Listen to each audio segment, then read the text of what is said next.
বাংলাদেশে আমরা আজকেই খবর পেলাম, সেটি হলো সেনাবাহিনীকে 2 মাসের জন্য ম্যাজিস্ট্রেসি পাওয়ার দেওয়া হয়েছে। হঠাৎ করে কি এমন ঘটলো, এমন কি পরিস্থিতির অবনতি ঘটলো যে সেনাবাহিনীকে মাঠে নামিয়ে দিতে হলো? পুলিশ যেখানে কাজটা করতে পারছে না সেখানে এরা করতে পারবে, সেই কারণেই এদেরকে ম্যাজিস্ট্রেসি পাওয়ারটা দেওয়া উচিত। এরা অ্যারেস্ট করতে পারবে, এরা ওয়ারেন্ট ইস্যু করতে পারবে, এরা সার্চ অ্যান্ড সিজার করতে পারবে, কোথাও যদি সার্চ করতে হয় তারা করতে পারবে।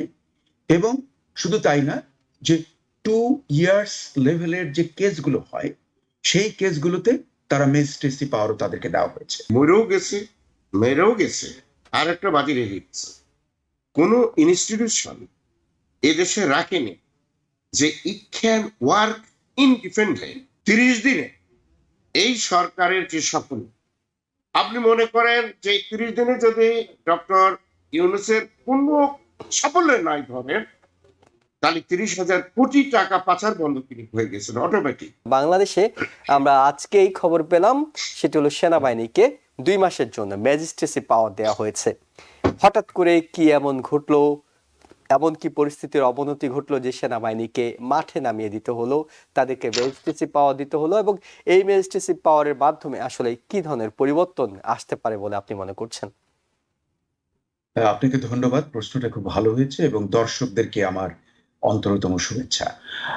আমি এই কথাটাই, যে ম্যাজিস্ট্রেটি পাওয়ার দেওয়ার কথা আপনাদের অনুষ্ঠানে আমি বেশ কয়েকবার বলেছি এবং অন্যান্য যে টক শোতে আমি পার্টিসিপেট করি, কানাডা এবং ইংল্যান্ড থেকে যেগুলো ব্রডকাস্ট হয়, আমি সেগুলোতে কিন্তু এই কথা বলেছি, বারবার বলেছি যে সামরিক বাহিনীকে ম্যাজিস্ট্রেটি পাওয়ার দেওয়া উচিত।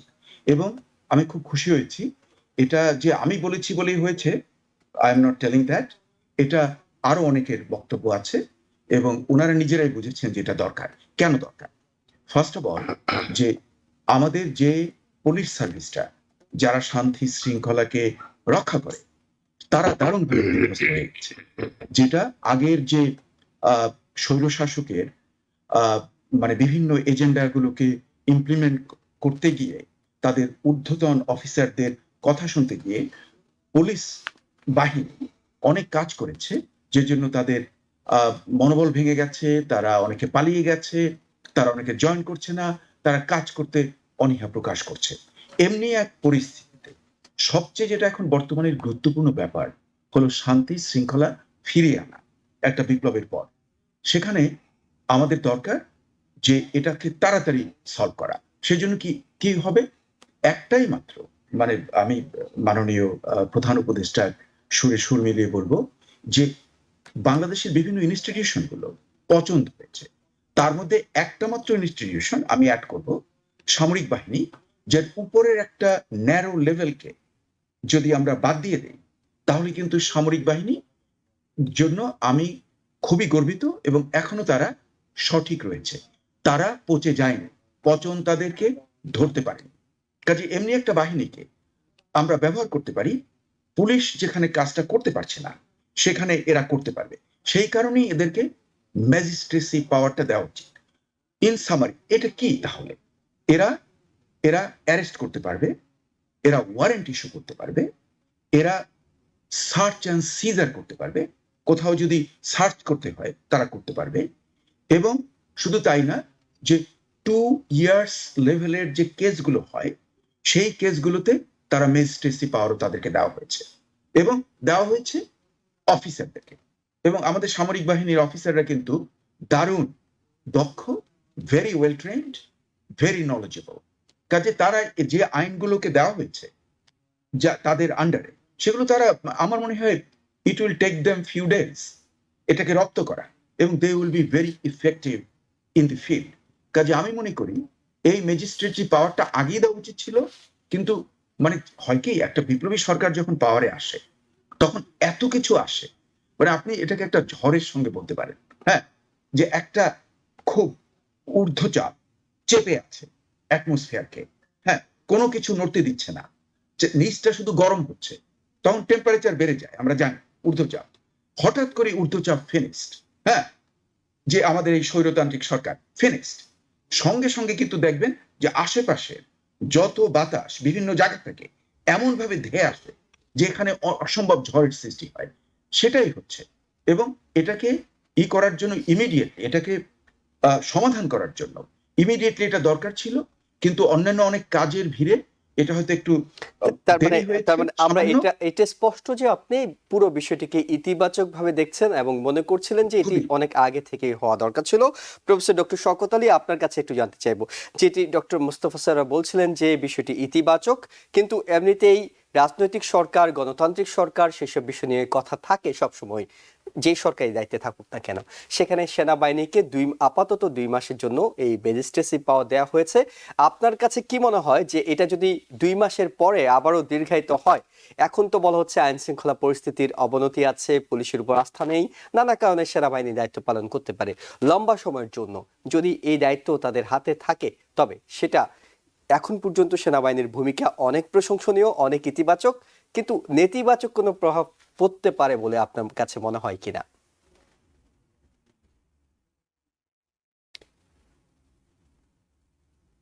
প্রফেসর শওকত আলী, আপনার অডিওটা মিউট আছে। জি, আমরা এখন শুনতে পাচ্ছি আপনাকে। হ্যাঁ, ঠিক আছে না? জি, এখন Okay. পরিষ্কার। জি। না, এই আমাদের সমস্ত দর্শক শ্রোতাদের ধন্যবাদ, আপনাকে সহ সহ আলোচক মুস্তফা ভাই। তো বিষয়টা আপনি বর্তমান যে পরিস্থিতি সেটা যদি ব্যাখ্যা করে, তাহলে আপনার যে প্রসঙ্গে মোস্তফা ভাইও কিছুটা আলোকপাত করেছেন, সেটা হচ্ছে যে স্বৈরাচার, ওই যে একটা কথা আছে যে মরেও গেছে, মেরেও গেছে, আর একটা বাজি রেখে গেছে। কোনো ইনস্টিটিউশন এদেশে রাখেনি যে it can work independent without management outside, যেটা কাজ করতে পারে। এটা তো গণতন্ত্রের যে একটা বিষয়, বৈশিষ্ট্য, যেটা আমরা যুক্তরাষ্ট্রে দেখি। আমি আপনার সাথে আগেও বলেছি যে যুক্তরাষ্ট্রের প্রেসিডেন্ট যদি নাও থাকে বা কোনো অ্যাক্সিডেন্টে তার কিছু হয়েও যায়, তাতে যুক্তরাষ্ট্রের কিছু যায় আসে না। কারণ ওই স্টেটগুলো নিজস্ব ইনস্টিটিউশন আছে, ফেডারেল ইনস্টিটিউশন বলেন বা লোকাল স্টেট গভর্নমেন্টসের যে ইনস্টিটিউশন গুলো আছে, এগুলো অটোমেটিক আপনার এটা চলতেই থাকবে, বছরের পর বছর চলতে থাকবে। কিন্তু দীর্ঘ 15 বছর এই স্বৈরাচার এমন ভাবে সবগুলো জিনিসকে কন্ট্রোল করে, ধ্বংস করে, অর্থনীতি লুটপাট করেছে, এমন ইতিহাস আমি কোথাও দেখিনি সারা দুনিয়া। এক্ষেত্রে একমাত্র একটু ভরসার জায়গা আছে, সেটা আমরা বলেছি যে সেটা হচ্ছে সেনাবাহিনী। সেনাবাহিনী কি ধোয়া তুলসী পাতার পানি, আমি এটাও বলবো। আপনি দেখেন 625 জনের কথা বলা হয়েছে যে তারা আশ্রয় দিচ্ছে। আচ্ছা, আশ্রয় দিলে বাবা ভালো কথা, ঠিক আছে, বড় হিউম্যানিটির কার্যক্রম। তা আপনি এই লোকগুলোকে ধরে কি আইনের হাতে দেবেন না? আপনি রাস্তাঘাটে ছেড়ে দিলেন কেন? তাদের গাড়ি পড়ে রয়েছে, বাড়ি রয়ে গেছে, তারা কোথা থেকে ইন্ডিয়াতে যাচ্ছে, ধরা পড়ছে, মরছে, এটা আপনি তো এটা আরো 3 মাস রাখেন না কেন? অসুবিধা কি? আপনি সেনাবাহিনীর নিয়ন্ত্রণে একটা জেলখানা করেন, আপনি তা করতে ব্যর্থ হয়েছে। এটা সন্দেহ তো ওই কারণে হয়েছে যে আপনি যে কাজগুলো করেছেন, অনেক কাজ ভালো করেছে, দ্যাট ইজ ট্রু। ইচ্ছে করলে ওয়াকারুজ্জামানের সাথে সাথে মার্শাল ল ডিক্লেয়ার করতে পারে, কিন্তু এটা না করার পিছনে কারণ ছিল। হয়তো তারা চেয়েছে, কেউ না কেউ হয়তো বহির্বিশ্বে বা কেউ না কেউ তাদেরকে ইনফ্লুয়েন্স করেছে, if you do that it will happen this. তো সুতরাং তারা এটা করি। হাউ বা তারপরেও বর্তমান সরকার যেটা, পার্টিকুলারলি সরকার যেটা করছে, এক্সেলেন্ট। এর থেকে ভালো কাজ আর হয় না দুনিয়াতে, কখনো হয়। মাত্র 30 দিনে এই সরকারের যে সফল, আপনি মনে করেন যে 30 দিনে যদি ডক্টর ইউনূসের পূর্ণ সাফল্য নাই ধরেন, তাহলে 30,000 কোটি টাকা পাচার বন্ধ হয়ে গেছিল automatic. That is your asset, your national asset, you build inside the country. এটা দিয়ে আপনি এমপ্লয়মেন্ট হবে, পভার্টি এলিমিনেশন হবে, অন্যান্য যে বিষয়গুলো, এটা টেক কেয়ার করতে হবে। ওরা যদি 365 দিন থাকে, তাহলে 365,000 কোটি টাকা আপনি অনেকের এটা সত্য হয়। অনেক প্রফেসর শওকত আলী, বিরোধী দল আপনি একটা আজকে ভালো দেখেন, বিষয়ের অবতারণা করেছেন, সেটি হলো আপনি বলছিলেন যে সেনাবাহিনীর হাতে আটক বেশ কিছু মানুষ আছেন। এখন যখন সেনাবাহিনীর হাতে ম্যাজিস্ট্রেসি পাওয়ার যাবে, অর্থাৎ তারাই যখন আটক করার গ্রেপ্তার করার ক্ষমতা পাবেন, আপনার কি ধারণা সেই মানুষগুলো এখন বের হয়ে আসার একটা সুযোগ তৈরি হবে? অর্থাৎ সেনাবাহিনী তাদেরকে আটক করে দেখাবে যে তাদেরকে আটক করা হয়েছে, এমন কোনো সম্ভাবনা আপনি না দেখছেন না কি? না না আমি ঠিক পয়েন্টটা হলো যে দেখেন, আপনি দেশপ্রেমিক মানুষ, আপনার কার্যকলাপের তা প্রমাণ হবে। আপনার ইনস্টিটিউশন সর্বোচ্চ একটা ইন্টিগ্রিটি এবং উইথ দি প্লেস, যখন আপনি চাকরিতে আসছেন আপনি পরিষ্কার বলেছেন দুনিয়াতে আর কোনো চাকরি নেই পায়। এই সরার ভাই জানে আমরা কি এইভাবে লিখে কোন ইউনিভার্সিটি ঢুকছি?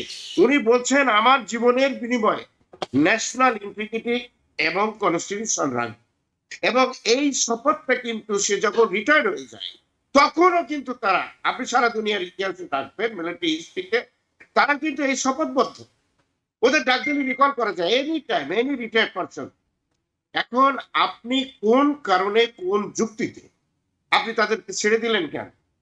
আপনি হিউম্যানিটির দিক দিয়েও চিন্তা করেন। এই লোকগুলো তো অনেকে রাস্তাঘাটে মেরে ফেলতে পারে।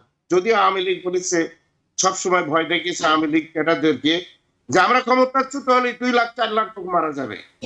থ্যাংক গড যে আমাদের দেশের মানুষগুলো খুব ভালো মানুষ, যারা বিরোধী দল আছে, সরকারি আছে, সবকিছু মিলে এটা কিন্তু হয়নি। এটা কেউ ইন্টারফেয়ারও করি না। শুধু দেখেন আমরা পুলিশ নেই, আমি আমার অঞ্চলে খবর নিয়ে দেখছি কোনো থানায় পুলিশও আসছে, আর্মিও না।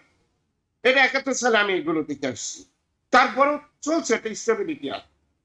তো আপনি এখন ম্যাজিস্ট্রেসি পাওয়ার যেটা দিয়েছে, হুইচ ইজ গুড, কারণ আমি লক্ষ্য করে দেখছি যে কোন কোন অঞ্চলে জামাত এবং আওয়ামী লীগ এক হয়ে গেছে, কোন অঞ্চলে বিএনপি জামাত এক হয়েছে, আবার কোথাও কোথাও দেখা যাচ্ছে আওয়ামী লীগ বিএনপি একসাথে হয়েছে।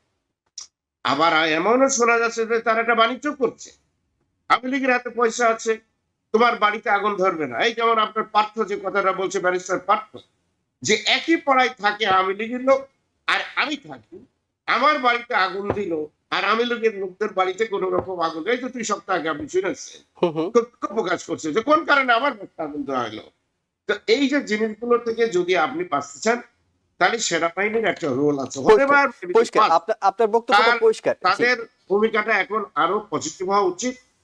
তাদের যে ভুলগুলো হয়েছে সেখান থেকে বেরিয়ে আসতে হলে ঠিক স্বাধীন দেশপ্রেমিক একটা সেনাবাহিনী যেভাবে চলতে পারে বা চলে, based on norms and conditions, military rules and regulation, তারা যদি করে, তাহলে অতীত তাদের যে ভুলভ্রান্তি হয়েছে মাত্র 4 সপ্তাহ আগে, মানুষ এটা খুব সুন্দর দৃষ্টিতে দেখবে। এবং আমি মনে করি যে এটা একটা ভালো উদ্যোগ, যেহেতু আমরা এইটুকুতে আমরা হয়তো ইতি টানছি যে এটা ভালো উদ্যোগ, তাদেরকে দায়িত্বশীল ভূমিকা পালন করতে হবে। If you're wondering, should I get my COVID shot? Think about other people.